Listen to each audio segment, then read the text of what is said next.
The second siege of Zaragoza was the French capture of the Spanish city of Zaragoza during the Peninsular War. It was particularly noted for its brutality. Historical context: as a part of the Dos de Mayo uprising, the city had already successfully resisted a first siege from the 15th of June 1808 to the 14th of August 1808. This was one of the first times in history that a regular army was defeated by irregulars in street fighting. Further defeats, especially the surrender of General Dupont at the Battle of Belen, forced King Joseph Bonaparte to withdraw behind the Ebro River, abandoning most of Spain except a small corner in the northeast and a small area around Barcelona. The Spanish at this point missed their best chance to defeat the French.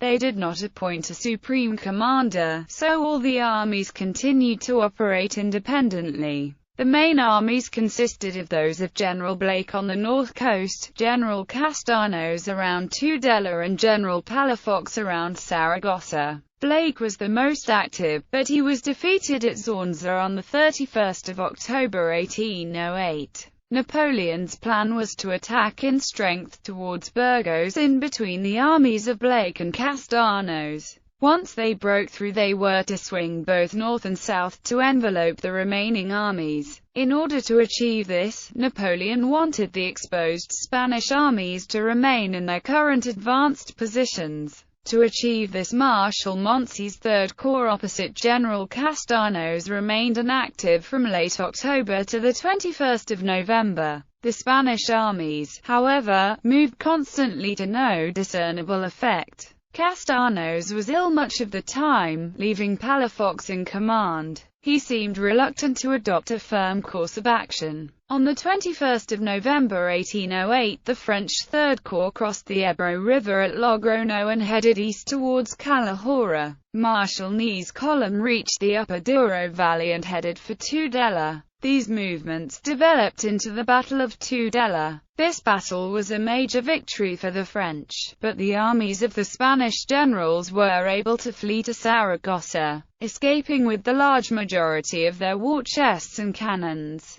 The stage was now set for a second siege. The defences. Considerable changes occurred in the defences of Zaragoza after the first siege in June-August. In that siege, the city had few fortifications, except for the medieval walls that could not withstand the French artillery bombardment. The defenders consisted of only a handful of regular troops and gunners, plus a mass of thousands of volunteers. They had, however, been able to inflict heavy casualties on the French at the barricades in the narrow winding streets. Since September 1808, Colonel Sangenis had been working on a number of modern fortifications. To the south, the city was protected by the Huerva River, which Sangenis used as a moat with two redoubts on the south side of the river, Our Lady of the Pillar in the southwest corner and the San Jose Convent on the southeast corner. These were overlooked by the city walls. To the west, a solid rampart had been built outside the city walls, incorporating the Augustinian and Trinitarian convents. This provided a central gun battery, as well as a ditch that was 14 meters deep. San Lazaro was fortified with a rampart protected by waterways, and the two convents on the north side of the Ebro River had been made into fortresses.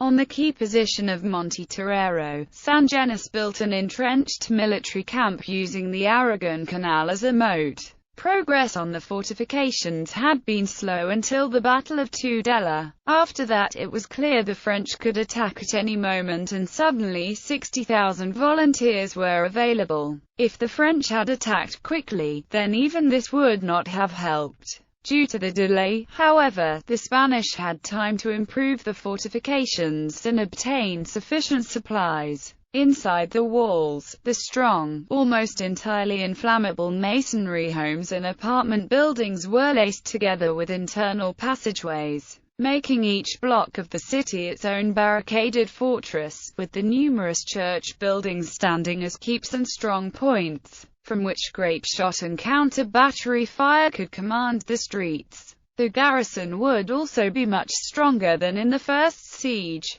Palafox had raised an additional 10–12,000 new recruits in Zaragoza plus a further 17,000 survivors of the Battle of Tudela. By the start of the siege, Palafox had 32,000 infantry, 2,000 cavalry and 10,000 armed volunteers. To prevent the danger of magazine explosions, the city manufactured its gunpowder as it was needed. Supplies of food and ammunition were sufficient for 3 months plus private stocks held by townspeople. The delay. The Battle of Tudela was over on the 23rd of November 1808, but the siege of Zaragoza did not commence until the 20th of December 1808. This allowed the Spanish sufficient time to build up the defenses and to lay in supplies. After the Battle of Tudela, 2 corps had been available to attack Zaragoza, the 3rd Corps under Marshal Moncey and the 6th Corps under Marshal Ney.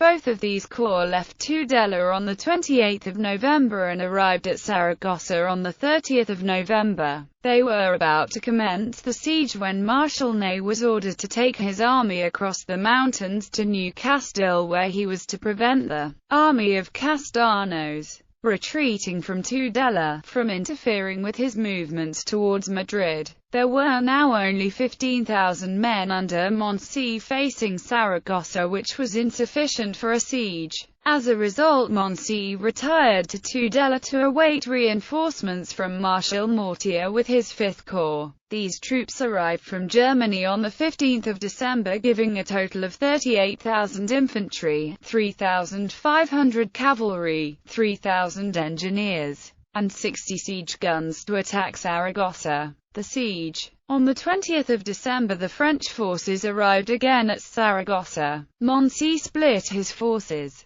One division under General Garzon was assigned to the north, Mortier's corps was posted to the west, and Moncey's corps went to the south.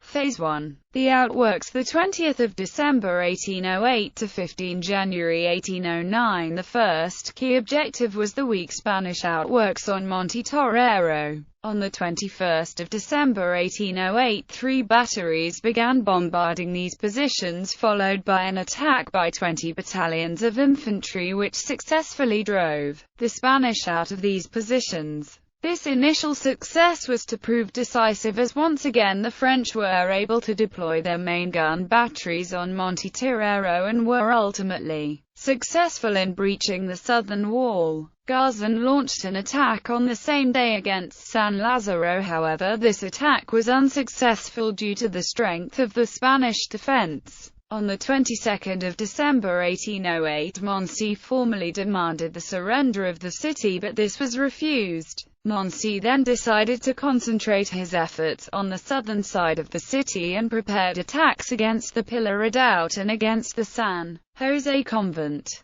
Preparations were also made for an attack opposite the castle of Aljaferia in the northwest. On the 29th of December 1808, Moncey was reassigned to Madrid and was replaced in command of the 3rd Corps by General Jean Andoche Junot. Mortier was then the senior officer. However, he worked in partnership with Junot until he was himself reassigned on the 2nd of January 1809. The French preparations were finally complete on the 10th of January 1809, and they commenced bombarding the Pilar Redoubt and San Jose. By the end of the day, the San Jose walls were about to collapse. Palafox counterattacked the French guns at 1 a.m. on the 11th of January 1808, but this attack failed and the Spanish troops withdrew into the city. The French attack on the Pilar Redoubt continued until the night of 15–16 January 1808, when the 1st Polish Vistula Regiment stormed the position. The Spanish had already left, destroying the bridge across the Werva River at the same time. Phase 2. Attacking the walls. 16–27 January 1809. On the 16th of January 1809, the main Spanish outworks were in French hands.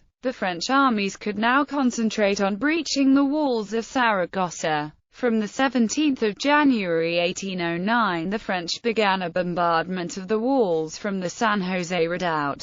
Palafox knew the walls would not last long and prepared barricades in the city, turning it into a maze of small forts. In January, Junot was replaced with Marshal Lannes, who had been recovering from an earlier injury. Sickness was now creating problems on both sides. On the French side there were now only 20,000 foot infantry. At the same time, new Spanish forces were being created near the city under Francisco Palafox and the Marquis of Lauzon. Lannes was concerned about his rear and recalled Mortier's division, which had been protecting the lines of communication between Madrid and Zaragoza. On the 26th of January, Mortier's army defeated a peasant militia of some 4–5,000 men at Alcanais. The French attack commenced on the 24th of January 1809 when 3 beachheads were captured across the Huerva River. The main assault began on the 27th of January 1809 through 3 breaches in the city walls.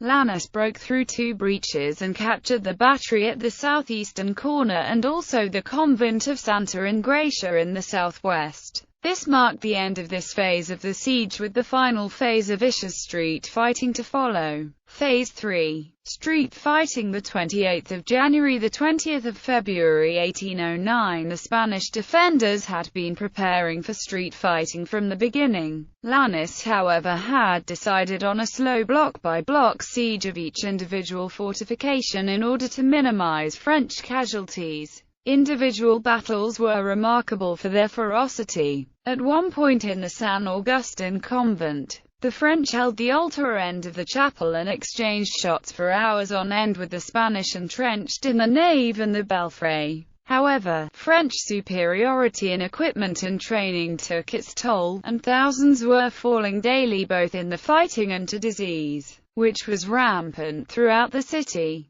By February, illness was decimating the population of Zaragoza, and only 8,495 men remained of the original garrison of 32,000 men. There were 10,000 dead and 13,737 sick or wounded. The French were unaware of this, however, and morale was low due to the apparent never-ending battle in the narrow streets. Disappointed with the slow progress, Lannes ordered the troops north of the river to make a second attack on San Lazaro, and on the 18th of February 1809 this attack was successful. The northern part of Zaragoza could now be attacked with artillery. By the 19th of February 1809 the Spanish defense was failing and Palafox himself was seriously ill. He sent his aide to Lannes to discuss terms of surrender. He then resigned his military command in favor of General Street March, and his civil command of the city to a 33-member council of local citizens.